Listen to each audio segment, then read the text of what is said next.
Hello everyone, welcome to Jeneet education. My name is Pratiksha Tamrakar और हम कर रहे थे class 10 science chapter number 3 metals and non metals. तो मेटल्स और नॉन मेटल्स के हमने बहुत से टॉपिक्स कर लिए थे। हमने मेटल्स देख लिया था कि what is metals and metals की फिजिकल एंड केमिकल प्रॉपर्टीज़ भी हमने कंप्लीट कर ली थी। नॉन मेटल्स भी हमने देख लिया था कि नॉन मेटल्स क्या होते हैं और हमने मेटेलॉइड्स भी देख लिया था। क्लियर? तो हम ये तीनों ही मेटल्स, नॉन मेटल्स और मेटेलॉइड्स, ये तीनों क्या होते हैं, किन एलिमेंट्स को हम मेटल्स बोल सकते हैं, किनको नॉन मेटल्स एंड किन्हें हम मेटेलॉइड्स बोल सकते हैं, ये तीनों हमने अच्छे से डिस्कस कर लिया था। इनकी केमिकल एंड फिजिकल प्रॉपर्टीज़ भी हमने डिस्कस कर ही ली थी। और आज के इस लेक्चर में हम डिस्कस करने वाले हैं कि जब मेटल्स और नॉन मेटल्स रिएक्ट कैसे करते हैं, या ये रिएक्शन ही क्यों होता है। जो डिफरेंट डिफरेंट टाइप्स के रिएक्शन होते हैं वो क्यों रिएक्शन करते हैं। एलिमेंट है जो मेटल है या जो भी एलिमेंट है वो जिस फॉर्म में उसी में ही रहना चाहिए, तो क्यों वो किसी दूसरे एलिमेंट से रिएक्ट करते हैं। कोई एक मेटल है वो क्यों किसी नॉन मेटल से रिएक्ट करता है या किसी दूसरे एलिमेंट से रिएक्ट करता है और कुछ कंपाउंड बनाता है, क्यों फॉर्म करता है। ये सारी बातें आज यही सारे जो टॉपिक्स हैं आज के लेक्चर में हम डिस्कस करने वाले। और अगर आपको मेटल्स और नॉन मेटल से रिलेटेड अगर आपको लेक्चर देखना है कि ये कौन क्या होते हैं, तो आप हमारे प्रीवियस वीडियो में जाकर के देख सकते हैं। हमारे चैनल पर आप जाइएगा जेनीट एजुकेशन पर और वहाँ आप सर्च करके देख सकते हैं इन लेक्चर्स को। और अगर आपको कुछ भी डाउट होता है तो आप हमसे पूछ भी सकते हैं। तो चलिए स्टार्ट करते हैं आज का लेक्चर।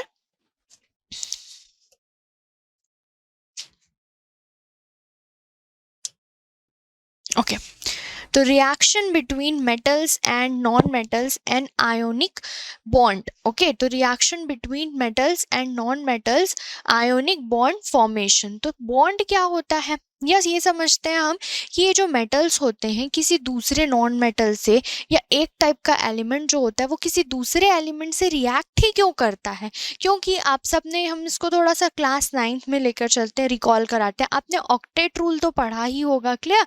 तो ऑक्टेट रूल क्या होता है कि एटम्स जो होते हैं वो नोबल जो एटम्स होते हैं, वो क्या चाहते हैं कि नोबल गैसेस जो होते हैं उनके इलेक्ट्रॉनिक कॉन्फ़िगरेशन को अचीव करना चाहते हैं। ठीक, जो atoms combine to achieve noble gas configuration. जो एटम्स होते हैं वो कंबाइन करते हैं और कंबाइन करके क्या अचीव करना चाहते हैं, वो अचीव करना चाहते हैं नोबल गैस कॉन्फ़िगरेशन। जैसे हम प्रीवियस चलते हैं, आपके क्लास 9th का थोड़ा डिस्कस कर लेते हैं जिससे आपको ये क्लियर हो जाएगा। तो आपको एलिमेंट्स, ओके, आपको नोबल गैस याद होगा, आप लोग पढ़ते थे हाइड्रोजन। ठीक, हाइड्रोजन पढ़ते थे, फिर हीलियम, हाइड्रोजन, हीलियम, और क्या होता था उसके बाद लिथियम। लिथियम के बाद क्या आता था, beryllium, boron, carbon, nitrogen. Okay, carbon, nitrogen, oxygen, oxygen के बाद फ्लोरीन, फ्लोरीन के बाद नियॉन, और यहाँ पर हीलियम रहता था। ठीक, नियॉन के बाद क्या आता था, सोडियम, सोडियम के बाद magnesium, then aluminium, then silicon. Okay, silicon के बाद phosphorus, sulphur, chlorine and argon. तो ये इधर जो लास्ट वाले जो ये एलिमेंट्स होते थे, इन एलिमेंट्स को हम क्या बोलते हैं, नोबल गैस बोला जाता है। ओके, इन्हें बोला जाता है नोबल गैसेस बोला जाता है। और इनका इलेक्ट्रॉनिक कॉन्फ़िगरेशन कैसा होता है। अब इलेक्ट्रॉनिक कॉन्फ़िगरेशन ओके याद दिलाते हैं हम आपको। आप सभी को याद होगा कि आपने जब स्ट्रक्चर ऑफ एटम पढ़ा था, तो स्ट्रक्चर ऑफ एटम में आपको पता चला था कि जो एटम होता है उसमें न्यूक्लियस होता है। न्यूक्लियस के चारों तरफ जो इलेक्ट्रॉन होते हैं वो घूमते रहते हैं, चक्कर लगाते रहते हैं वहाँ पर। और जो न्यूक्लियस होता है उसके अंदर में क्या होते हैं, प्रोटॉन्स और न्यूट्रॉन्स प्रेजेंट होते हैं। और जो न्यूक्लियस के चारों तरफ हमारे पास 4 टाइप के शेल होते हैं, के शेल, एल शेल और एम और एन शेल। तो सपोज ये आपका न्यूक्लियस है। ओके, और ये हो गया आपका के शेल, एल शेल, एम, और ये एन। इन्हीं 4 शेल के बारे में आपने बोर्स मॉडल में पढ़ा हुआ था। ये न्यूक्लियस, न्यूक्लियस के बाहर ये के शेल, ये वाला L, this M, N shell. यही 4 शेल पढ़े थे आपने, और इन 4 शेल्स में आप मैक्सिमम कितने इलेक्ट्रॉन्स भर सकते हैं? के में आप कितना फिल कर सकते हैं? 2 इलेक्ट्रॉन फिल कर सकते हैं। एल में 8, एम में 18 और एन में 32 इलेक्ट्रॉन्स आप फिल कर सकते हैं। क्लियर? ये आपने पढ़ा था। उसके बाद इनका इलेक्ट्रॉनिक कॉन्फ़िगरेशन आपने देखा था। कैसे लिखते हैं हम? अगर हमें हाइड्रोजन का लिखना है तो कितना होगा कॉन्फ़िगरेशन? उसके पास सिर्फ 1 इलेक्ट्रॉन होता है। ओके, तो 1 इलेक्ट्रॉन होता है, तो यहाँ पर शुरू वाले शेल में सिर्फ 1 ही इलेक्ट्रॉन जाएगा। ओके, नेक्स्ट होता है हाइड्रोजन के बाद हीलियम। हीलियम के लिए सिर्फ 2 इलेक्ट्रॉन होते हैं, तो उसके के शेल में कितने जाएंगे? सिर्फ 2 इलेक्ट्रॉन जाएंगे। लिथियम के में कितना होता है? 3। तो शुरू के शेल में कितने जाएंगे? के एल एम। तो के शेल में 2 इलेक्ट्रॉन, क्योंकि के शेल में आप 2 ही इलेक्ट्रॉन फिल कर सकते हैं, तो वहां पे सिर्फ 2 इलेक्ट्रॉन। और एल शेल में कितना जाएगा? 1 इलेक्ट्रॉन जाएगा। लिथियम के बाद बेरिलियम देख लेते हैं। बेरिलियम का 4, तो के शेल में 2, एल शेल में 2। ऐसे ही करते करते हम फिल करते करते कहाँ पहुंच जाते हैं? बेरिलियम लास्ट क्या रहता है? फ्लोरीन। फ्लोरीन कितना हो जाता है? 2 और 7, और ये हो जाता है नियॉन 10, तो 2 8। क्लियर? तो ये देखिए कि ये जो नियॉन है, इस नियॉन का जो शेल है ये कंप्लीट है। आउटर मोस्ट जो शेल है, जो बाहरी शेल है उसका, क्लियर, जिस शेल में लास्ट इलेक्ट्रॉन जाता है उसी को ही हम लोग क्या बोलते हैं? आउटर मोस्ट शेल बोला जाता है। ओके, जिस भी शेल में लास्ट इलेक्ट्रॉन एंटर करता है, जैसे इसका लास्ट इलेक्ट्रॉन, नियॉन में 10 इलेक्ट्रॉन्स थे, तो नियॉन के 10 इलेक्ट्रॉन्स में से जो लास्ट इलेक्ट्रॉन था वो कहाँ गया? यहाँ 2 इलेक्ट्रॉन्स हो गए के शेल में, और एल शेल में 1 2 3 4 5 6 7, और इसका जो लास्ट इलेक्ट्रॉन था 8वां, वो किस में गया? एल शेल में ही गया। तो यही इसका क्या हो गया? आउटर मोस्ट शेल हो गया। यही इसका क्या हो गया? वैलेंस शेल हो गया। क्लियर? तो जिस भी शेल में लास्ट इलेक्ट्रॉन जाता है उसको आउटर मोस्ट शेल बोला जाता है। तो नियॉन के केस में देखिए, ये नियॉन जो है उसका आउटर मोस्ट कंप्लीट है। तो सभी जो एलिमेंट्स होते हैं, जो सभी मेटल्स हैं, नॉन मेटल्स हैं, वो क्या चाहते हैं कि उनका जो आउटर मोस्ट शेल का इलेक्ट्रॉनिक कॉन्फ़िगरेशन है वो किसकी तरह हो जाए? इन नोबल गैसेस की तरह।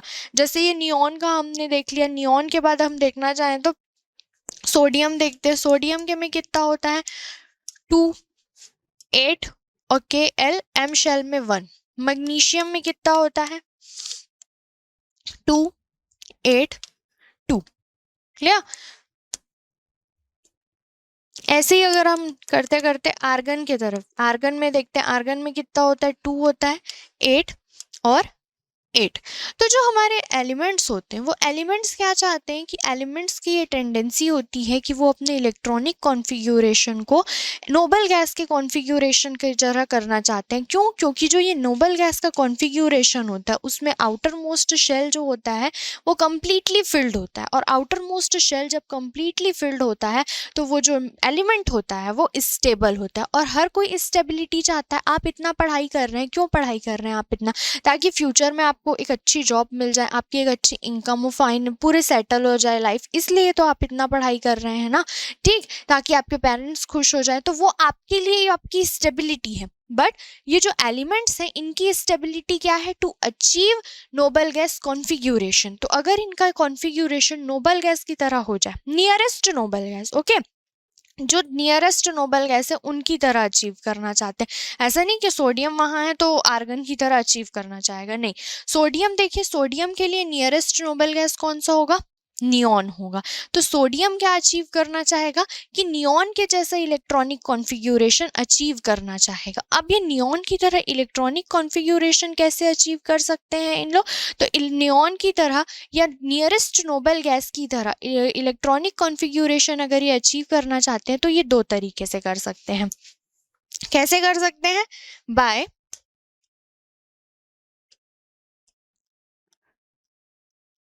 लूजिंग इलेक्ट्रॉन और बाय गेनिंग इलेक्ट्रॉन।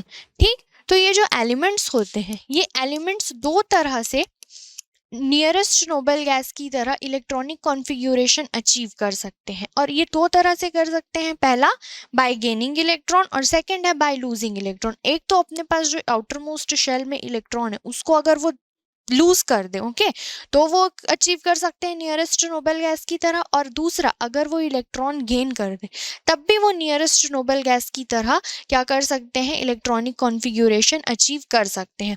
तो यहाँ पर देखिए,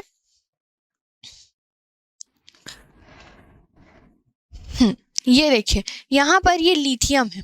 लिथियम क्या चाहेगा, लिथियम के लिए नियरेस्ट नोबल गैस कौन सा होगा ये पहचानना सीखिए आप पहले।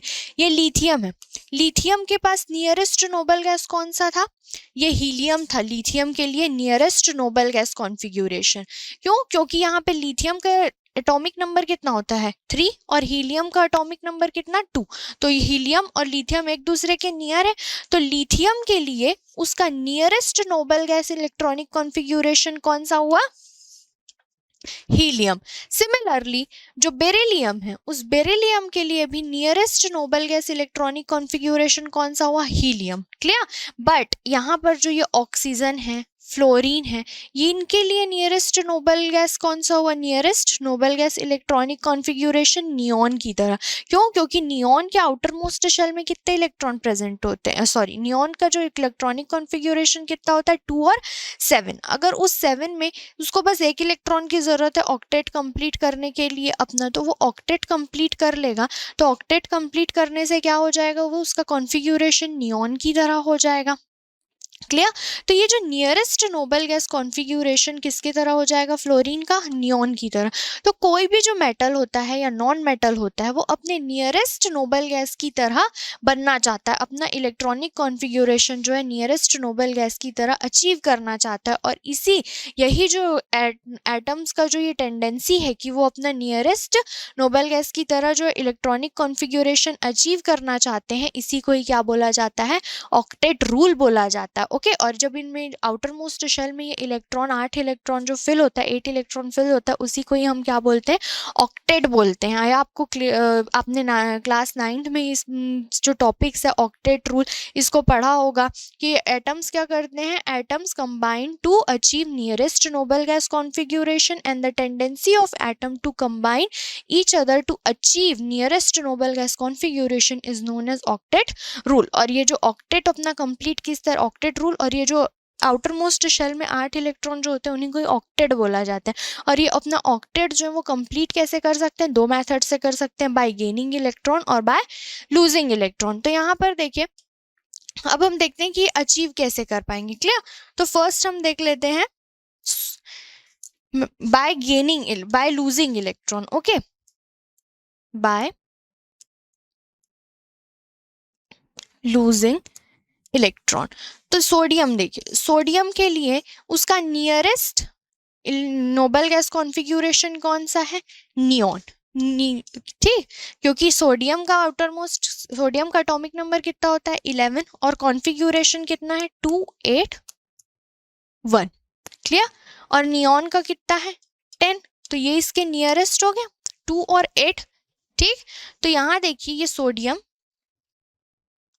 ये उसका न्यूक्लियस सोडियम का, ये के शेल, ये एल शेल, ये एम शेल। यहाँ पर 2 इलेक्ट्रॉन, यहाँ पर 1 2 3 4 5 6 7 और ये 8 इलेक्ट्रॉन। ठीक, 2 8 और लास्ट इलेक्ट्रॉन कहाँ गया 1 में। ठीक। तो अगर ये जो सोडियम है, जो सोडियम एटम है, वो सोडियम एटम अगर क्या कर दे, इस एक इलेक्ट्रॉन को लूज कर दे, ठीक, निकाल दे बाहर, त्याग दे, तो क्या हो जाएगा, इसका कॉन्फ़िगरेशन, सोडियम जो है वो क्या कर रहा है, एक इलेक्ट्रॉन को लूज कर रहा है। सोडियम किसमें कन्वर्ट हो जाएगा, सोडियम आयन में, और एक इलेक्ट्रॉन बाहर निकल जाएगा। क्लियर? तो ये जो मेटल्स होते हैं, इन मेटल्स की तो टेंडेंसी ही होती है इलेक्ट्रॉन लूज करने की। तो क्यों इनकी टेंडेंसी होती है इलेक्ट्रॉन लूज करने की, ये समझ आया? क्योंकि ये जो मेटल्स होते हैं वो अचीव करना चाहते हैं nearest noble gas configuration, electronic configuration ये अचीव करना चाहते हैं, जिसकी वजह से ये जो मेटल्स होते हैं वो क्या करते हैं, ये मेटल्स अपना जो आउटर मोस्ट शेल के इलेक्ट्रॉन्स प्रेजेंट होते हैं उनको वो डोनेट कर देते हैं, लूज कर देते हैं। और इसकी वजह से ही यहाँ पर जो मेटल है एक एक इलेक्ट्रॉन, या जो मेटल्स के पास अगर 2 इलेक्ट्रॉन है आउटर मोस्ट शेल में, अगर वो 2 लूज करके अपने नियरेस्ट कॉन्फ़िगरेशन में पहुंच जाते हैं तो वो 2 भी डोनेट कर देते हैं। अगर 3 प्रेजेंट है तो 3 भी डोनेट कर देते हैं, बट 3 से ज़्यादा कोई भी डोनेट नहीं कर सकता। ओके, ना 3 से ज़्यादा हम ले सकते हैं, ना 3 से ज़्यादा हम दे सकते हैं। मैक्सिमम 3 इलेक्ट्रॉन्स का गेन और लूज हो सकता है, 3 से ज़्यादा का गेन और लूज वहाँ पर नहीं होता। उसके बाद जो है इलेक्ट्रॉन्स की शेयरिंग चालू हो जाती है। क्लियर? तो यहाँ देखिए सोडियम, और सोडियम ये भी आपको पता होगा कि जब भी कोई एलिमेंट इलेक्ट्रॉन लूज करता है तो इलेक्ट्रॉन लूज करने से वहाँ पर कौन सा चार्ज आ जाता है, पॉजिटिव चार्ज आ जाता है। क्लियर? तो यहाँ पर जब ये सोडियम ने एक इलेक्ट्रॉन लूज कर दिया, ओके, तो ये एक इलेक्ट्रॉन लूज करने से इसका इलेक्ट्रॉनिक कॉन्फ़िगरेशन कितना हो गया, 2 और 8। अब ये आपके दिमाग में ध्यान में आना चाहिए कि इसने तो इलेक्ट्रॉन लूज कर दिया ना, तो इसके ऊपर पॉजिटिव चार्ज क्यों लगा, समझते हैं। यहाँ देखिए, ये आपको पता होगा कि जो एटम होता है, उस एटम में जितने नंबर ऑफ इलेक्ट्रॉन प्रेजेंट होते हैं आउटर मोस्ट शेल में, मतलब उस बाहरी शेल में जो के शेल एल शेल है, जितने भी इलेक्ट्रॉन प्रेजेंट होते हैं उतने ही नंबर ऑफ इलेक्ट्रॉन, उतने ही नंबर ऑफ प्रोटॉन्स जो होते हैं वो न्यूक्लियस में प्रेजेंट होते हैं। Clear? number of electrons, number of electron is equals to number of proton in nucleus. तो यहाँ पर अगर 11 इलेक्ट्रॉन प्रेजेंट है, 11 इलेक्ट्रॉन्स प्रेजेंट है किसमें, शेल्स में प्रेजेंट है, तो 11 प्रोटॉन कहाँ प्रेजेंट होंगे, इसके न्यूक्लियस में प्रेजेंट होंगे। जब इस सोडियम ने nearest noble gas configuration achieve करने के लिए एक इलेक्ट्रॉन को लूज कर दिया, डोनेट कर दिया, तो जब उसने एक इलेक्ट्रॉन को लूज कर दिया तो इलेक्ट्रॉन्स तो कम हो गए, बट प्रोटॉन्स इसमें तो अभी भी 11 ही थे ना, प्रोटॉन्स थोड़ी ना बाहर निकले, तो प्रोटॉन्स तो अभी भी उतने ही हैं। क्लियर? तो यहाँ पर नंबर ऑफ प्रोटॉन्स जो था वो ज्यादा हो गया, किससे, इलेक्ट्रॉन से, क्योंकि 11 प्रोटॉन तो अभी भी न्यूक्लियस में प्रेजेंट है ना, बट जो इलेक्ट्रॉन्स थे वो कितने हो गए, 10 हो गए। तो जो प्रोटॉन्स का चार्ज ज़्यादा हो गया, पॉजिटिव नेचर वहाँ पर ज़्यादा हो गया। इलेक्ट्रॉन और प्रोटॉन जो होते हैं वो एक इक्वल होते हैं, जिससे कि जो मेटल होता है या नॉन जो एलिमेंट होता है वो क्या होता है, इलेक्ट्रिकली न्यूट्रल होता है। क्लियर? उस पर कोई चार्ज नहीं लगता।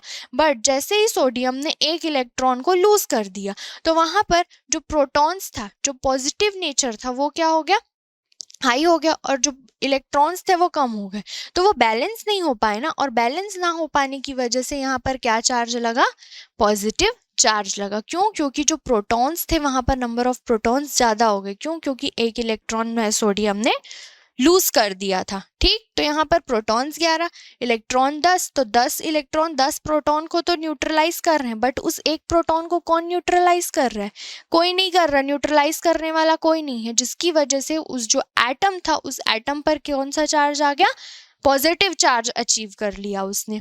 क्लियर? और पॉजिटिव चार्ज अचीव करके उसने क्या कर लिया, नोबल गैस कॉन्फ़िगरेशन को अचीव कर लिया, और क्या बना लिया, 2 और 8 नियरेस्ट नोबल गैस कॉन्फ़िगरेशन, किसकी तरह, नियॉन की तरह। अब हम देखते हैं किसके लिए, देखें अब नेक्स्ट मैग्नीशियम के लिए देख लेते हैं। जो मैग्नीशियम होता है उस मैग्नीशियम का इलेक्ट्रॉनिक कॉन्फ़िगरेशन कितना होता है, सबसे पहले तो उसका एटॉमिक नंबर ही बता दीजिए आप कि मैग्नीशियम का जो एटॉमिक नंबर होता है वो कितना होता है। मैग्नीशियम का एटॉमिक नंबर होता है 12। ये मैग्नीशियम का न्यूक्लियस, ये के शेल, एल शेल, हाँ सर्कल थोड़ा अच्छा नहीं बन पा रहा है, के, एल और एम शेल। ओके, तो यहाँ पर इलेक्ट्रॉन्स किस तरह से फिल होंगे, इसमें यहाँ पर 2 इलेक्ट्रॉन्स जाएंगे, क्योंकि जो के शेल होता है उसमें मैक्सिमम 2 ही इलेक्ट्रॉन फिल हो सकते हैं। फिर के, उसके बाद एल शेल 1, एल शेल में मैक्सिमम कितने इलेक्ट्रॉन्स जाते हैं? 8 इलेक्ट्रॉन्स। 1 2 3 4 5 6 7 8 9 10। यहाँ पर सिर्फ 8 इलेक्ट्रॉन भर सकते हैं आप, मैक्सिमम 8 इलेक्ट्रॉन्स फिल कर सकते हैं। ओके, फिर के हो गया, एल हो गया। अब एम शेल में देखिए कितने बचे इलेक्ट्रॉन? 12 है, 10 हमने फिल कर दिया, कितना इलेक्ट्रॉन बचा? 2 इलेक्ट्रॉन बचा। तो ये कहाँ चले जाएगा? लास्ट शेल में। तो ये लास्ट शेल में गया, तो यही इसका लास्ट शेल है। वही क्या है? जहां पर लास्ट इलेक्ट्रॉन इंटर करता है उसी को हम क्या बोलते हैं? आउटर मोस्ट शेल बोलते हैं, उसी को ही वैलेंस शेल बोलते हैं। और उसमें जो इतने इलेक्ट्रॉन प्रेजेंट होते हैं उसको हम क्या बोलते हैं? वैलेंस इलेक्ट्रॉन बोला जाता है। क्लियर? ये क्लियर है आपको? ये जो लास्ट वाला शेल है ये क्या है? Outermost shell.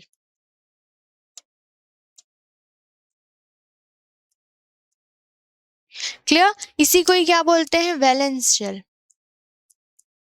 और इसमें जो इलेक्ट्रॉन्स प्रेजेंट होते हैं, ये जो इलेक्ट्रॉन प्रेजेंट है इसको क्या बोलेंगे? वैलेंस इलेक्ट्रॉन बोला जाता है। क्लियर? तो अगर ये जो मैग्नीशियम है इसके नियरेस्ट नोबल गैस कौन सा है? इसका नियरेस्ट नोबल गैस है नियॉन, क्योंकि मैग्नीशियम का एटॉमिक नंबर कितना? 12, नियॉन का कितना? 10, तो वो दोनों नियरेस्ट है। तो मैग्नीशियम किसकी तरह इलेक्ट्रॉनिक कॉन्फ़िगरेशन अचीव करना चाहेगा? नियॉन की तरह। तो मैग्नीशियम का कितना इलेक्ट्रॉनिक कॉन्फ़िगरेशन? 2 8 और 2। नियॉन का कितना है? 2 और 8। अब मैग्नीशियम को अगर नियॉन की तरह अपने इलेक्ट्रॉनिक कॉन्फ़िगरेशन अचीव करना है तो ये क्या करेगा? 2 इलेक्ट्रॉन को लूज कर दे। तो अगर ये 2 इलेक्ट्रॉन लूज कर देगा तो इसका कॉन्फ़िगरेशन नियॉन की तरह आ जाएगा। ठीक, तो इसी वजह से ये जो मैग्नीशियम होता है वो अपना 2 इलेक्ट्रॉन लूज करता है। इसीलिए जब मैं वहां पर मैंने जब फॉर्मूला लिखा था तो मैंने फॉर्मूला लिखते टाइम सोडियम पर सिंगल चार्ज लगाया था, सिंगल पॉजिटिव लिखा था जब मैं आपको फॉर्मूला लिख के बताती थी। तो हमने मेटल्स के केस में देख लिया कि हमने मेटल का डेफिनेशन ही ये पढ़ा था कि those elements can form cation by losing electron. तो उनको हम क्या बोलते थे? मेटल्स बोलते थे। क्यों मेटल्स? क्यों वो इलेक्ट्रॉन डोनेट करते थे? क्योंकि वो नियरेस्ट नोबल गैस कॉन्फ़िगरेशन को अचीव करना चाहते थे। उसी तरह जो नॉन मेटल्स हमने कहा था कि नॉन मेटल्स क्या होते हैं? Those elements can form anion bye gaining electrons. तो यहाँ पर अब देखते हैं कि वो अपना इलेक्ट्रॉन गेन करते हैं, वो क्यों कर रहे हैं ऐसा? तो जैसे जितना इलेक्ट्रॉन है उतना ही रहना चाहिए ना? नहीं, बट वो क्या करते हैं? इलेक्ट्रॉन को गेन करते हैं। क्यों गेन करते हैं? ताकि वो अपना ऑक्टेट कंप्लीट कर सके, ऑक्टेट रूल को फॉलो कर सके, नियरेस्ट नोबल गैस कॉन्फ़िगरेशन को अचीव कर पाए। क्लियर? तो हम यहाँ पर कुछ नॉन मेटल्स के लिए देखते हैं। तो फर्स्ट नॉन मेटल हम देखते हैं फ्लोरीन के लिए। देखिए, तो ये जो फ्लोरीन है उस फ्लोरीन के लिए नियरेस्ट नोबल गैस कौन सा होगा? फ्लोरीन का एटॉमिक नंबर क्या होता है? 9। नियॉन का एटॉमिक नंबर कितना होता है? 10। इसका इलेक्ट्रॉनिक कॉन्फ़िगरेशन 2 और 7 और इसका इलेक्ट्रॉनिक कॉन्फ़िगरेशन 2 और 8। तो फ्लोरीन के केस में देखिए, अगर सिर्फ फ्लोरीन के पास कितने इलेक्ट्रॉन है? आउटर मोस्ट शेल में 7 इलेक्ट्रॉन्स प्रेजेंट है। अगर इस फ्लोरीन को सिर्फ 1 इलेक्ट्रॉन भी अगर मिल जाता है तो वो nearest noble gas configuration achieve कर लेगा। क्लियर? तो इस वजह से फ्लोरीन क्या करता है? फ्लोरीन 1 इलेक्ट्रॉन को गेन कर लेता है किसी दूसरे एलिमेंट से। ठीक, कोई दूसरा एलिमेंट होगा जो अपना 1 इलेक्ट्रॉन लूज करेगा, उसको क्या करेगा? ये फ्लोरीन गेन कर लेगा। क्लियर? तो यहाँ पर फ्लोरीन का इलेक्ट्रॉनिक कॉन्फ़िगरेशन हम देख लेते हैं। ये हो गया न्यूक्लियस फ्लोरीन का, ये हो गया के शेल, ये एल शेल। यहाँ पर 2 इलेक्ट्रॉन्स, यहाँ पर 7 इलेक्ट्रॉन्स। ओके, 4 5 6 7। और अगर उसको नियॉन जैसा बनना है तो नियॉन जैसा बनना है तो सिर्फ उसे 1 इलेक्ट्रॉन की कमी है। ओके, सिर्फ उसको 1 इलेक्ट्रॉन चाहिए और अगर उसको 1 इलेक्ट्रॉन मिल जाता है तो वो क्या हो जाएगा? स्टेबल हो जाएगा, उसका कॉन्फ़िगरेशन स्टेबल हो जाएगा, नियरेस्ट नोबल गैस की तरह हो जाएगा। क्योंकि जितने भी हम एलिमेंट्स पढ़ते हैं, मेटल हो चाहे नॉन मेटल हो, सब किसकी तरह बनना चाहते हैं? नोबल गैस की तरह बनना चाहते हैं। क्यों? क्योंकि वो स्टेबल होता है, वो और किसी से रिएक्ट नहीं करता है। ठीक, क्योंकि उनका जो आउटर मोस्ट शेल होता है कंप्लीट होता है। हम भी क्या चाहते हैं कि हम भी स्टेबल हो जाए, हमारे पास भी अच्छा सारा पैसा हो, ठीक है, सब अच्छे से हंसी खुशी रहे, जो भी हम चाहते हैं वो हम ले सके, इसीलिए तो हम इतना पढ़ाई करते हैं, मेहनत करते हैं, ताकि अपने पेरेंट्स को खुश कर पाए। तो ये हमारे लिए स्टेबिलिटी है। वैसे इनकी स्टेबिलिटी, इनकी खुशी किस में है कि ये नियरेस्ट नोबल गैस कॉन्फ़िगरेशन को अचीव करें। क्लियर? तो इसके लिए फ्लोरीन क्या करेगा, अब फ्लोरीन बोलेगा किसी दूसरे एटम को कि एक इलेक्ट्रॉन दे दो मुझे। क्लियर? तो फ्लोरीन को कोई एक इलेक्ट्रॉन दे देगा। क्लियर? और वैसे भी फ्लोरीन जो है वो इलेक्ट्रॉन को बहुत ज़्यादा अट्रैक्ट करता है, तो फ्लोरीन जो है एक इलेक्ट्रॉन ले लेगा और क्या बना लेगा, फ्लोरीन एनायन बना लेगा। ठीक, तो यहाँ इलेक्ट्रॉनिक कॉन्फ़िगरेशन कितना था, 2 और 7 था। ठीक, ये फ्लोरीन से एक इलेक्ट्रॉन ऐड हुआ। ठीक, यहाँ पर पॉजिटिव साइन प्लस इलेक्ट्रॉन, इसका मतलब क्या है कि फ्लोरीन एक इलेक्ट्रॉन को ले रहा है। क्लियर? फ्लोरीन ने क्या किया, एक इलेक्ट्रॉन ले लिया, गेन कर लिया, और किस में कन्वर्ट हो गया, फ्लोरीन एन आयन में। और इसके ऊपर चार्ज क्या है, नेगेटिव। क्यों नेगेटिव चार्ज है, क्योंकि आपको पता है, मैंने अभी बताया था कि हमारे जो एटम्स होते हैं उसमें जितने नंबर ऑफ इलेक्ट्रॉन्स होते हैं उतने ही नंबर ऑफ प्रोटॉन्स प्रेजेंट होते हैं। जब नंबर ऑफ इलेक्ट्रॉन्स और प्रोटॉन्स दोनों इक्वल होते हैं तो जो एटम होता है वो न्यूट्रल होता है। बट अभी यहाँ पर फ्लोरीन ने क्या किया, फ्लोरीन ने एक इलेक्ट्रॉन को गेन कर लिया। इलेक्ट्रॉन गेन करने की वजह से वहां पर क्या हो गया, नंबर ऑफ इलेक्ट्रॉन्स ज़्यादा हो गए। तो नंबर ऑफ इलेक्ट्रॉन्स ज़्यादा हो गए मतलब जितने 7 इलेक्ट्रॉन्स थे वो 7 प्रोटॉन्स से तो नलिफाई हो जा रहे थे, न्यूट्रल हो जा रहे थे, बट जो एक एक्स्ट्रा इलेक्ट्रॉन आया है वो किसी से न्यूट्रलाइज नहीं हो पा रहा है, जिससे कि वो एटम है वो कैसा हो गया, पूरा नेगेटिव चार्ज मिल गया उसको। ठीक है, तो वो क्या हो गया, F- हो गया उस पर चार्ज। क्लियर? ठीक, ये हो गया। ऐसे ही हम दूसरा एक एटम देख सकते हैं, और क्लोरीन। क्लोरीन भी क्या करता है, क्लोरीन का कॉन्फ़िगरेशन कितना होता है, 2 8 7। अब क्लोरीन को भी अगर सिर्फ एक इलेक्ट्रॉन मिल जाए तो वो क्लोरीन भी किसकी तरह हो जाएगा, नियरेस्ट नोबल गैस की तरह। अब ये देखिए क्लोरीन का नियरेस्ट नोबल गैस कौन सा है, क्लोरीन। क्लोरीन का इलेक्ट्रॉन एटॉमिक नंबर कितना होता है, 17। अब ये नियॉन की तरह बन पाएगा क्या, क्योंकि नियॉन का तो 10 होता है, अगर नियॉन की बनता है तो वो 7 इलेक्ट्रॉन लूज करना पड़ेगा, तो नहीं, ऐसा वो नहीं करेगा। क्लियर? वो क्या करेगा, उसका नियरेस्ट नोबल गैस कौन सा हो जाएगा, आर्गन, क्योंकि आर्गन का 18 है। क्लियर? और वो दोनों आसपास ही रहते हैं, सो क्लोरीन और आर्गन। और ये क्या करेगा, क्लोरीन के पास कितना है, 2 8 7, और आर्गन की तरह बनने के लिए इसको कितने इलेक्ट्रॉन्स चाहिए, मात्र एक इलेक्ट्रॉन चाहिए। तो क्लोरीन भी क्या करेगा, एक इलेक्ट्रॉन को गेन कर लेगा और किस में चेंज हो जाएगा, क्लोराइड एनायन में चेंज हो जाएगा। क्लियर? ये आपको क्लियर हुआ कि कैसे और क्यों कोई जो एलिमेंट होता है वो इलेक्ट्रॉन को गेन करता है और इलेक्ट्रॉन को लूज करता है। क्लियर? अब हम देखते हैं हमारा आयोनिक बॉन्ड फॉर्मेशन देखते हैं। क्लियर?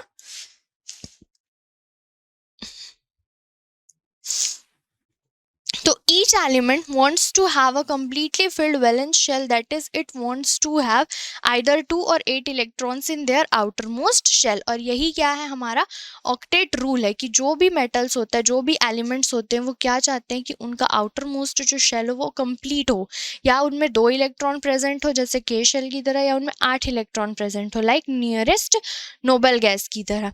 ठीक, तो इसी को हम क्या बोलते हैं, ऑक्टेट रूल बोलते हैं। तो जो मेटल्स होते हैं, metals have tendency to lose electron to form cations. तो अभी हमने देखा कि मेटल्स क्या होते हैं, इलेक्ट्रॉन को लूज कर देते हैं, जिससे इलेक्ट्रॉन लूज करने से वो नियरेस्ट नोबल गैस की तरह इलेक्ट्रॉनिक कॉन्फ़िगरेशन अचीव कर लेते हैं। क्लियर? और वो क्या बना लेते हैं, कैटायन। कैटायन मीन्स उनके ऊपर क्या, कौन सा चार्ज होता है, पॉजिटिव चार्ज होता है। वहीं जो नॉन मेटल्स होते हैं, non metals have tendency to gaining electron. जो नॉन मेटल्स होते हैं इलेक्ट्रॉन गेन करने की टेंडेंसी होती है, और वो क्या फॉर्म कर लेते हैं, एनायन का फॉर्मेशन कर लेते हैं। क्लियर? तो अब ये जो कैटायन और ये एनायन बना है, तो when metals and non metals react, ठीक, ये कैटायन और एनायन कैसे बनता है ये क्लियर हो गया। तो हमें मेन आज पढ़ना क्या था कि मेटल्स और नॉन मेटल्स रिएक्ट कैसे करते हैं। ठीक, तो when metals and non metals react with each other, then both of them tries to achieve completely filled outermost shell by the transfer of electron. तो जब भी ये मेटल्स और नॉन मेटल्स एक दूसरे से रिएक्ट करते हैं तो रिएक्शन में ये क्या चाहते हैं कि इन दोनों का ही जो आउटर मोस्ट शेल है वो कंप्लीट हो जाए। कैसे? बाय गेनिंग या लूजिंग ऑफ इलेक्ट्रॉन, या तो इलेक्ट्रॉन गेन करके कंप्लीट हो जाए या तो इलेक्ट्रॉन लूज करके कंप्लीट हो जाए। ठीक, तो when metals and non metals react to each other then both of them tries, दोनों ही चाहते हैं कि दोनों का इलेक्ट्रॉनिक कॉन्फ़िगरेशन है जो आउटर मोस्ट शेल का वो कंप्लीटली फिल्ड हो जाए, इलेक्ट्रॉन गेन करके या इलेक्ट्रॉन लूज करके, क्योंकि जो मेटल होगा वो इलेक्ट्रॉन गेन कर देगा और जो नॉन मेटल होगा वो इलेक्ट्रॉन लूज कर देगा। तो this type of chemical bond formed by the completely transfer of electron from one atom to another is called ionic bond and such compounds are called ionic compound। तो इस तरह जब दो एलिमेंट्स हैं, दो elements metal and non metal, ठीक, तो metals और नॉन मेटल जब एक दूसरे में कंप्लीटली इलेक्ट्रॉन का ट्रांसफर कर दे, मतलब एक जो देगा और दूसरा क्या करेगा वहां पर ले रहा है, तो इस तरह से जो वहां बॉन्ड का फॉर्मेशन होता है, यहाँ केमिकल बॉन्ड ऐसा समझ सकते हैं कि अट्रैक्शन फोर्स एक टाइप का, ठीक, तो इस तरह से बाय लूजिंग और गेनिंग जो वहां पर बॉन्ड का फॉर्मेशन होता है उस बॉन्ड को हम क्या बोलते हैं? आयोनिक बॉन्ड बोलते हैं। और इस तरह से जो कंपाउंड बना होता है उसको हम क्या बोलते हैं? आयोनिक कंपाउंड बोलते हैं। क्लियर? तो जब भी कोई एलिमेंट रिएक्ट करता है तो वो एलिमेंट क्या करता है, उन एलिमेंट्स के बीच में एक अट्रैक्शन फोर्स होता है जिसकी वजह से वो जुड़े हुए रहते हैं और इसी अट्रैक्शन फोर्स को ही हम केमिकल बॉन्डिंग बोलते हैं। तो और वो क्या चाहते हैं, और ये केमिकल बॉन्डिंग हमारे पास दो टाइप की होती है, एक आयोनिक बॉन्ड और दूसरा होता है कोवेलेंट बॉन्ड, जिसके बारे में हम चैप्टर 4 में पढ़ने वाले हैं। तो अभी तो इस चैप्टर में हम आयोनिक बॉन्ड डिस्कस करने वाले हैं। तो आयोनिक बॉन्ड कैसे बनता है?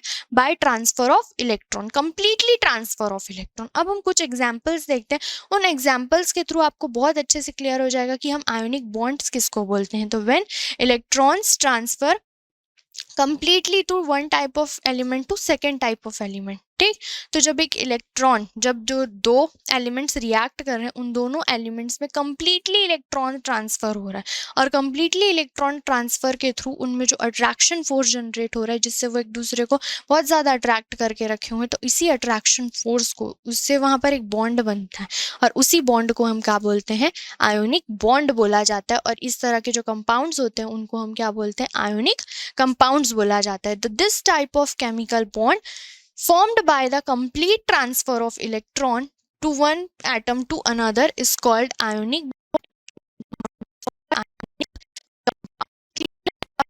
एक एग्जांपल लेते हैं और उन एग्जांपल्स के थ्रू हम इस आयोनिक बॉन्ड को बहुत अच्छे से क्लियर कर लेंगे। Okay okay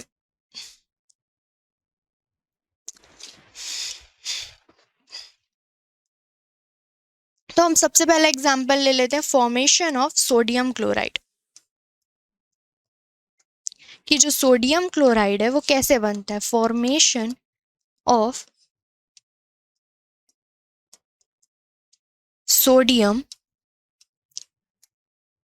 chloride NaCl। हम लोग NaCl कई बार हमने बनाया है ना, हम लोग जब जो स्ट्रॉन्ग एसिड और स्ट्रॉन्ग बेस का रिएक्शन करके हमने क्या बनाया था? NaCl वहां पर बनाया था। ये देखिए, जब NaOH स्ट्रॉन्ग बेस और स्ट्रॉन्ग एसिड HCl इसका रिएक्शन हुआ था तो ये बना था ना सोडियम क्लोराइड और वाटर मॉलिक्यूल्स, ठीक। तो ये सोडियम क्लोराइड एक्चुअल में बनता कैसे, यहाँ पर किस तरह से रिएक्शन होता है कि सोडियम क्लोरीन के से ही जाके अटैच होता है? सोडियम क्यों हाइड्रोजन से जाकर अटैच नहीं होता? होना चाहिए ना सोडियम तो हाइड्रोजन से जाकर अटैच, क्यों हाइड्रोजन से जाकर अटैच नहीं होता? सोडियम सिर्फ किससे जाकर अटैच होता है? क्लोरीन से जाकर अटैच होता है। क्यों होता है ये भी देखते हैं हम, कैसे होता है ये तो हम आपको थोड़ा बहुत आइडिया हो ही गया होगा।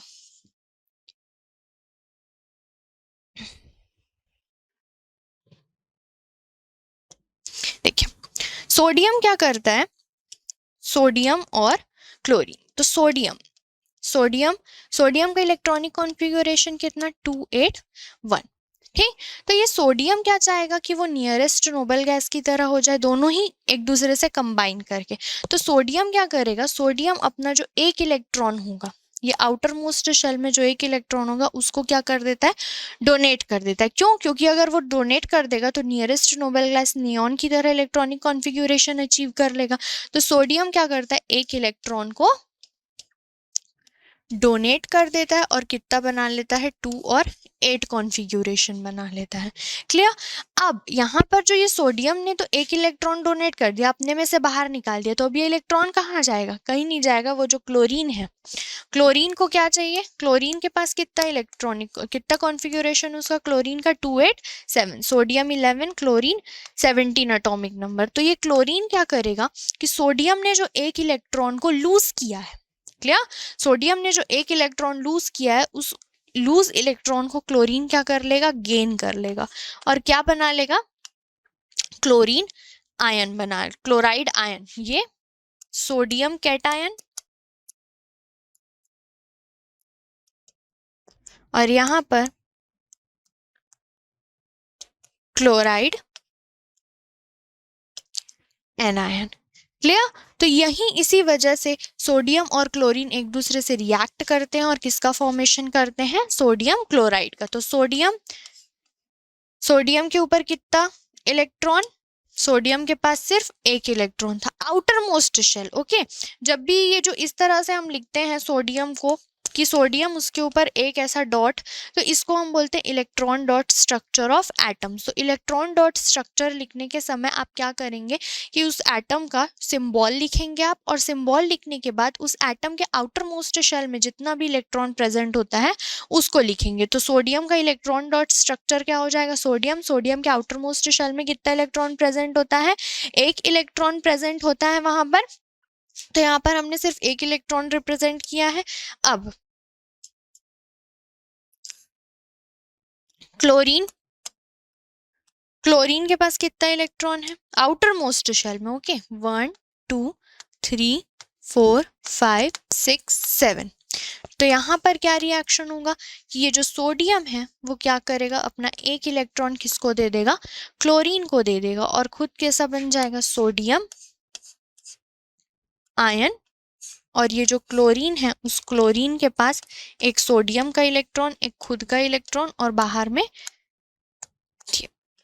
और एक नेगेटिव चार्ज। तो यहाँ पर देखिए सोडियम और क्लोराइड का फॉर्मेशन हो गया, सोडियम और क्लोरीन, और ये फाइनली क्या बन गया? सोडियम क्लोराइड बन गया। तो ये आपको क्लियर हुआ कि सोडियम क्लोराइड का फॉर्मेशन कैसे होता है, या कोई भी मेटल और नॉन मेटल एक दूसरे से रिएक्ट कैसे करते हैं। तो कोई भी मेटल और नॉन मेटल एक दूसरे से रिएक्शन इलेक्ट्रॉन ट्रांसफर के थ्रू करते हैं, और इलेक्ट्रॉन का ट्रांसफर क्यों होता है? ताकि वो अपना ऑक्टेट कंप्लीट कर सके, outer nearest noble gas configuration को अचीव कर पाए। जब यहाँ पर सोडियम क्लोराइड का फॉर्मेशन हुआ तो सोडियम ने एक इलेक्ट्रॉन लूज कर दिया, जिससे कि वो नियरेस्ट नोबल गैस की तरह अचीव कर लिया कॉन्फ़िगरेशन। सोडियम कैटायन बन गया एक इलेक्ट्रॉन लूज करके। ये लिखा कैसे जाता है? सोडियम एरो, क्योंकि एक इलेक्ट्रॉन लूज कर रहा है तो आप लूजिंग इलेक्ट्रॉन को इधर शो करेंगे, आप वहां पे भी कर सकते हैं। तो एक तरीका आप यूज करेंगे, या तो उधर माइनस करके या इस साइड पर राइट साइड पर प्लस करके। क्लियर। तो जनरली यही वाला यूज किया जाता है, प्लस ई करके। तो सोडियम एक इलेक्ट्रॉन लूज करके किस में चेंज हो गया? सोडियम आयन में, plus E minus. E minus means एक इलेक्ट्रॉन वहां पर लूज हुआ है। क्लोरीन क्या कर रहा है? ये जो इलेक्ट्रॉन इसने लूज किया, क्लियर, इलेक्ट्रॉन जो सोडियम ने लूज किया उसको ये क्लोरीन क्या कर ले रहा है? गेन कर ले रहा है।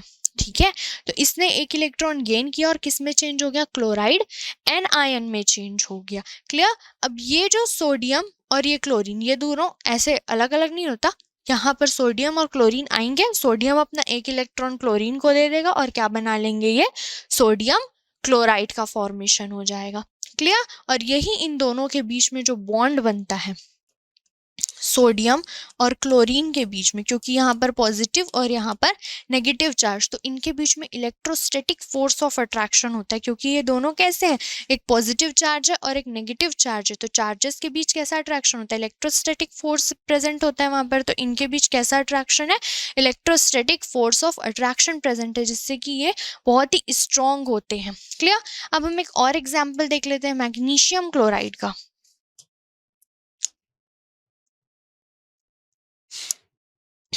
Formation of magnesium chloride. Magnesium chloride का फॉर्मूला क्या होता है? मैग्नीशियम क्लोराइड, मैग्नीशियम पर चार्ज कितना? 2, क्लोरीन पर चार्ज कितना है?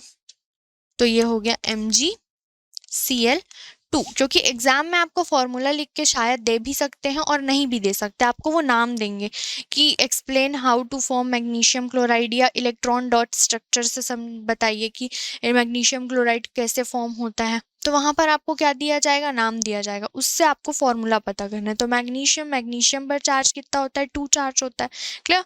तो उसके नीचे आपने 2 लिखा, क्लोरीन के नीचे 1 लिखा, क्रॉस कर दीजिए और ये मैग्नीशियम क्लोराइड का फॉर्मूला हो गया, क्लियर। तो यहाँ पर देखिए, तो यहाँ पर फर्स्ट स्टेप होता है फॉर्मेशन ऑफ मैग्नीशियम कैटायन। तो मैग्नीशियम कैटायन का फॉर्मेशन करना है, क्लियर। तो यहाँ पर मैग्नीशियम इलेक्ट्रॉनिक कॉन्फ़िगरेशन इसका कितना 2 8 और 2। अब मैग्नीशियम क्या चाहेगा कि नियरेस्ट नोबल गैस की तरह अचीव करना चाहेगा वो अपना, क्लियर। एक सेकेंड, ये बोर्ड मैग्नीशियम किसकी तरह अचीव करना चाहेगा, नियॉन की तरह। तो ये क्या करेगा, अपना 2 इलेक्ट्रॉन को लूज कर देगा। अब 2 इलेक्ट्रॉन लूज कर रहा है, तो 2 इलेक्ट्रॉन लूज कर रहा है तो इस पर चार्ज भी कितना आ जाएगा, 2 पॉजिटिव। तो Mg2 पॉजिटिव। और कितने इलेक्ट्रॉन्स लूज किए इसने, तो 2 इलेक्ट्रॉन लूज, तो 2e माइनस, क्लियर। अब 2 इलेक्ट्रॉन लूज कर दिया। अब देखते हैं क्लोरीन कितने हैं, यहाँ पर 2 क्लोरीन है।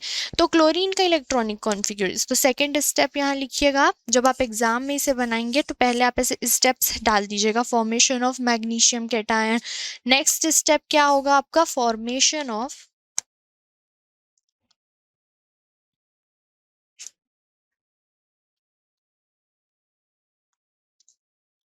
Chloride ion, okay. तो formation of chloride ion, chlorine का कॉन्फ़िगरेशन कितना, इलेक्ट्रॉनिक कॉन्फ़िगरेशन 287। अब ये भी क्या चाहेगा क्लोरीन कि अब ये मेटल, मैग्नीशियम और क्लोरीन के बीच रिएक्शन हो रहा है, तो मेटल्स और नॉन मेटल्स एक दूसरे से रिएक्ट करके क्या चाहते हैं कि दोनों ही रिएक्शन के थ्रू उनका जो इलेक्ट्रॉनिक कॉन्फ़िगरेशन है वो कंप्लीट हो जाए। जो इलेक्ट्रॉनिक कॉन्फ़िगरेशन है वो क्या हो जाए, उनका जो ऑक्टेट है, आउटर मोस्ट शेल जो है वो कंप्लीट हो जाए, या तो उन पूरा कंप्लीटली 8 इलेक्ट्रॉन्स आ जाए। तो ये क्या करेगा, क्लोरीन जो मैग्नीशियम है, उस मैग्नीशियम ने 2 इलेक्ट्रॉन लूज किया, उसमें से 1 इलेक्ट्रॉन को एक क्लोरीन गेन कर लेगा और क्या अचीव कर लेगा, और यहाँ पर माइनस चार्ज और 2 8 इसका कॉन्फ़िगरेशन हो जाएगा, ठीक। जो दूसरा इलेक्ट्रॉन बचा उसको सेकेंड क्लोरीन आएगा, और जो सेकेंड क्लोरीन है उसने फिर इसको एक इलेक्ट्रॉन को गेन कर लिया, सॉरी 2 8 8, क्लियर। तो यहाँ पर आप इससे सिर्फ ये क्लोरीन वाली लाइन एक ही बार लिखेंगे तो भी चलेगा आपको। तो ये आपको क्लियर तो है ना कि ये कैसे बन रहा है। तो यहाँ पर मैग्नीशियम, इस मैग्नीशियम के ऊपर 2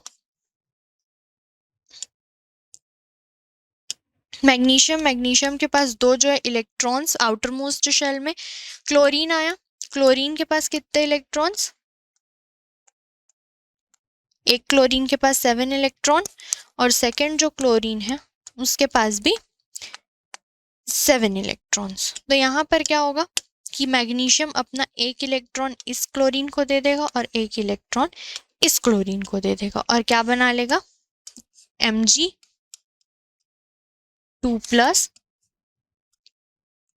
Cl 1 2 3 4 5 6 7 minus 2 positive MgCl2।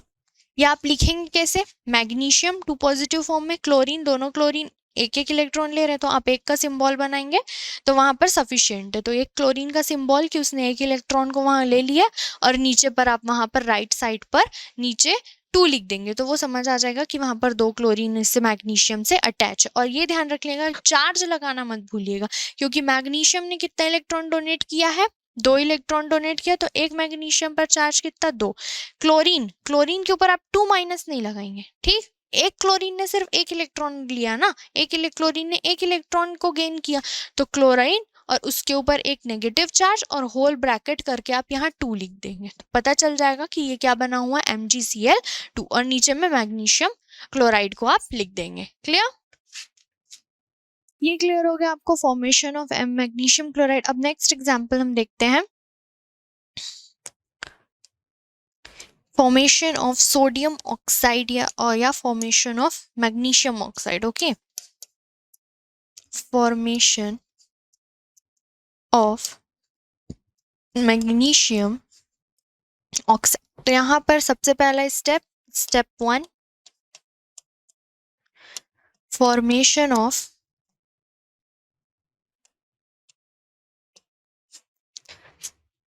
Magnesium cation. Okay, तो मैग्नीशियम कैटायन बनाना है. तो मैग्नीशियम इलेक्ट्रॉनिक कॉन्फ़िगरेशन कितना है इसका, 2 8 और 2. ठीक, मैग्नीशियम का इलेक्ट्रॉनिक कॉन्फ़िगरेशन 2 8 2. मैग्नीशियम क्या चाहेगा कि वो नियॉन की तरह हो जाए. नियॉन का कॉन्फ़िगरेशन कितना, 2 और 8. तो मैग्नीशियम क्या करेगा, अपना 2 इलेक्ट्रॉन को लूज कर देगा जिससे कि वो नियरेस्ट नोबल गैस नियॉन की तरह कॉन्फ़िगरेशन अचीव कर पाए. अब मैग्नीशियम कितने इलेक्ट्रॉन्स लूज कर रहा है, 2 इलेक्ट्रॉन. तो इस पर चार्ज भी कितना आएगा, 2 पॉजिटिव. ओके, प्लस 2 इलेक्ट्रॉन इसने लूज किया इसलिए 2 ई माइनस. ये क्या बन गया, मैग्नीशियम कैटायन. ओके, ये बन गया यहाँ मैग्नीशियम कैटायन. स्टेप टू क्या हो जाएगा यहाँ पर, स्टेप 2 क्या हो जाएगा, फॉर्मेशन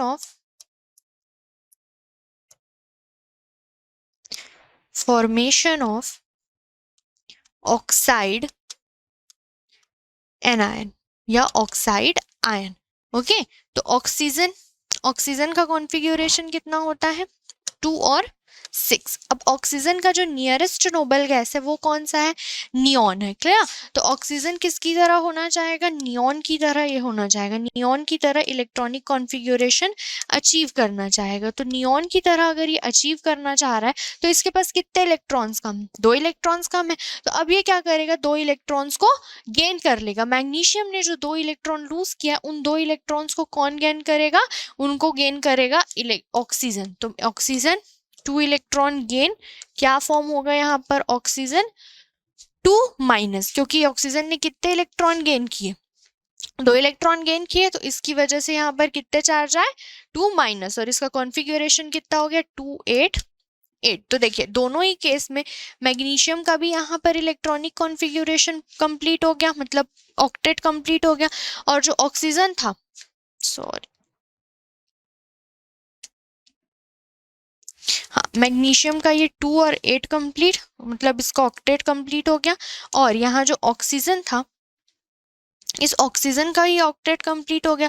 तो जब मैग्नीशियम ऑक्साइड का फॉर्मेशन हुआ, मतलब एक मेटल मैग्नीशियम और सेकंड जो है नॉन मेटल ऑक्सीजन, इन दोनों ने जब कंबाइन किया, तो ये कैसे कंबाइन कर रहे हैं कि दोनों का ही जो ऑक्टेट था वो कंप्लीट हो गया, ऑक्टेट. क्लियर. और इसी इन लोगों इनके बीच जो बॉन्ड फॉर्म होगा वो कैसा होगा, आयोनिक बॉन्ड का फॉर्मेशन होगा. तो स्टेप 3 क्या हो जाएगा, फॉर्मेशन ऑफ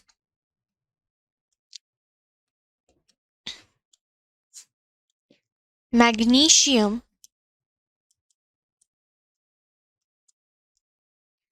ऑक्साइड. क्या, तो यहाँ मैग्नीशियम के पास कितने इलेक्ट्रॉन्स है, यहाँ पर 2 इलेक्ट्रॉन्स. ऑक्सीजन को यहाँ पर कितने इलेक्ट्रॉन्स है, उसके आउटर मोस्ट शेल में 2 इलेक्ट्रॉन. मैग्नीशियम क्या करेगा, अपने दोनों इलेक्ट्रॉन्स को ऑक्सीजन को दे देगा, जिससे मैग्नीशियम के ऊपर कितना चार्ज, 2 पॉजिटिव. और जो ऑक्सीजन है उस पर कितना चार्ज आ जाएगा, 2 निगेटिव. यहाँ पर एक ही ऑक्सीजन 2 इलेक्ट्रॉन को गेन कर रहा है, इस वजह से ऑक्सीजन पर कितना चार्ज आया, 2 निगेटिव. ओके, तो ये बन गया हमारा MgO magnesium oxide. Clear. Next हम देखते हैं फोर्थ एग्जाम्पल ना, formation of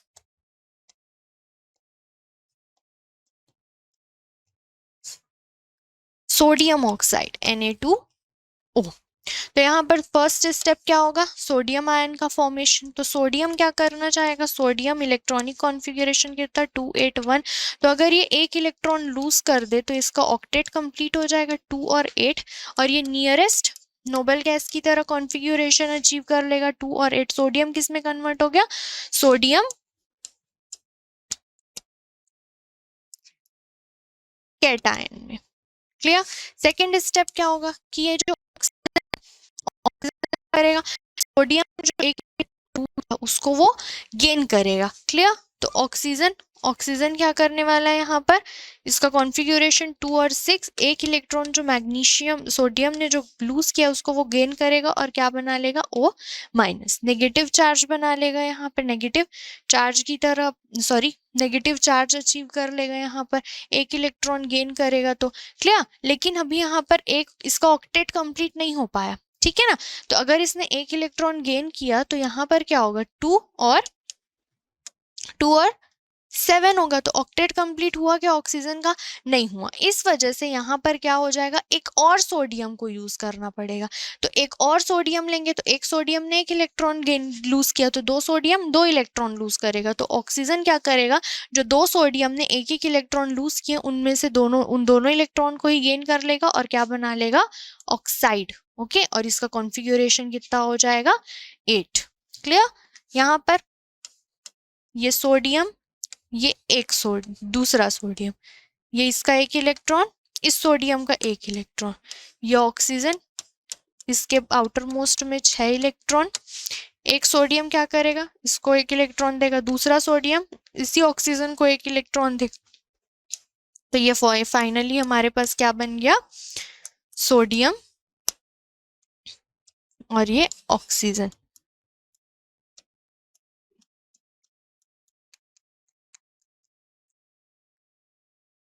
to minus ion. Clear? तो ये हो गया Na2O।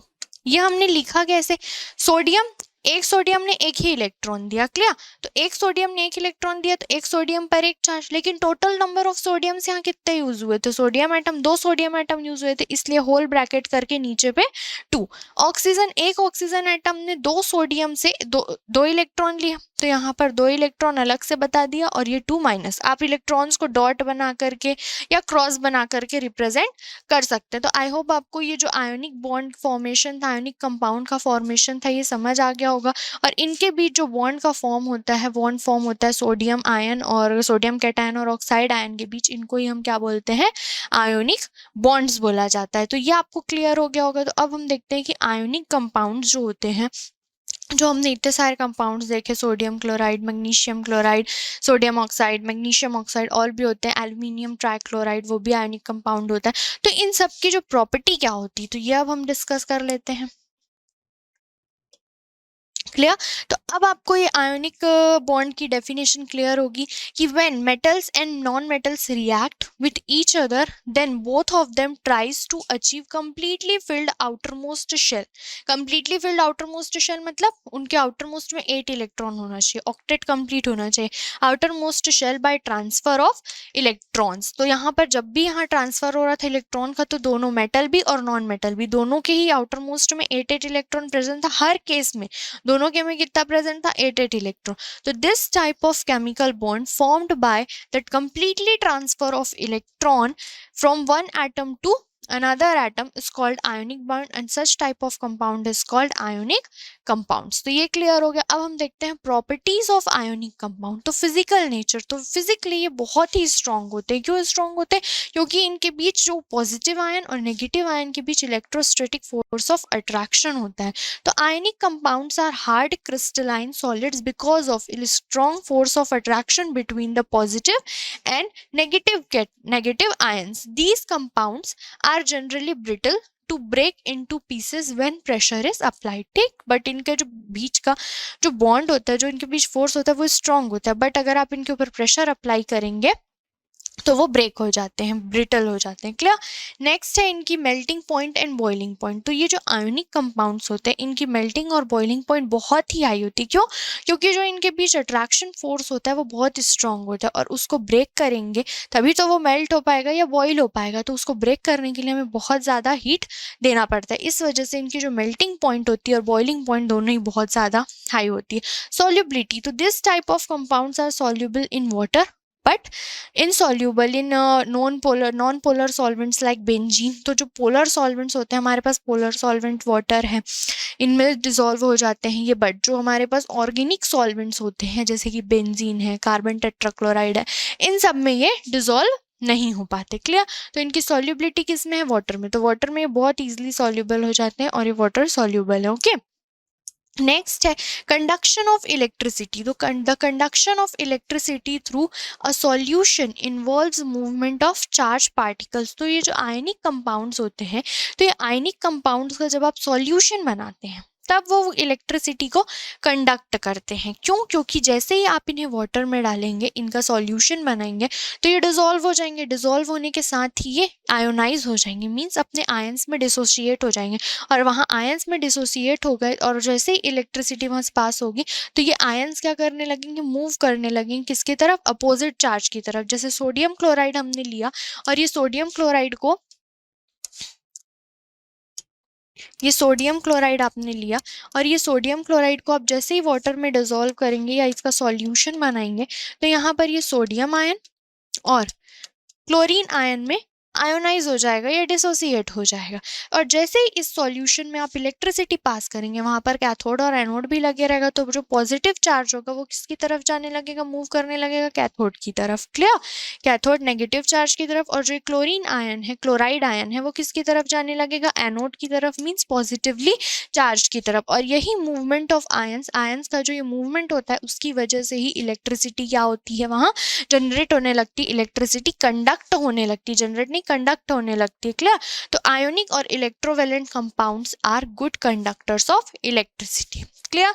But they do not conduct electricity in solid state. तो ये सिर्फ जो होते हैं मोल्टन स्टेट या सॉल्यूशन फॉर्म में होते तभी ये इलेक्ट्रिसिटी कंडक्ट कर पाते हैं, लेकिन सॉलिड स्टेट में ये नहीं कर पाते। सॉलिड स्टेट में क्यों नहीं कर पाते? क्योंकि सॉलिड स्टेट में इनके पास फ्री आयंस नहीं होते, क्योंकि इनके आयंस जो होते हैं वो इलेक्ट्रोस्टैटिक फोर्स से हाईली अट्रैक्टेड होते हैं, एक दूसरे से बंधे हुए रहते हैं ये।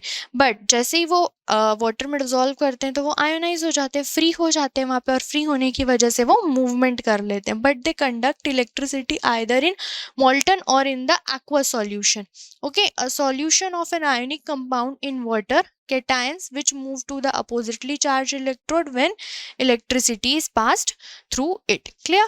तो आपको आयनिक कंपाउंड्स आई होप पूरी तरह क्लियर हो गया होगा, बहुत अच्छे से आपको समझ आया होगा। अगर आपको कुछ भी डाउट होता है तो आप हमसे कमेंट सेक्शन में पूछ सकते हैं, और आपको उनकी प्रॉपर्टीज भी समझ आ गई होगी। तो आज के लेक्चर में बस इतना ही, मिलते हैं नेक्स्ट लेक्चर में। Thank you.